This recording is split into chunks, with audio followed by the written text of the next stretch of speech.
Real estate రంగంలో పెట్టుబడి పెట్టే ప్రతి ఒక్కరూ రియల్ ఎస్టేట్ ప్రాజెక్ట్ అంటే అసలు ఏంటో స్పష్టంగా తెలుసుకోవాలి.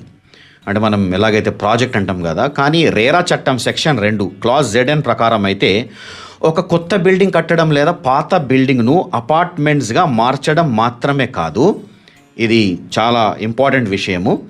అంటే ఖాళీ భూమిని ప్లాట్లుగా డెవలప్ చేయడం కూడా ఒక రియల్ ఎస్టేట్ ప్రాజెక్ట్ కిందకే వస్తుంది.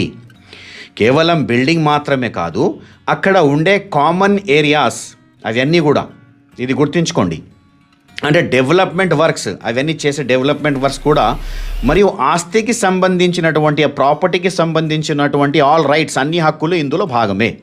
మీరు కొనేది ప్లాట్ అయినా లేదా ఫ్లాట్ అయినా అది రేరా పరిధిలోకి వస్తుందో లేదో తెలుసుకోవడం మీ బాధ్యత. తెలివిగా పెట్టుబడి పెట్టండి, మీ ఆస్తులను రక్షించుకోండి.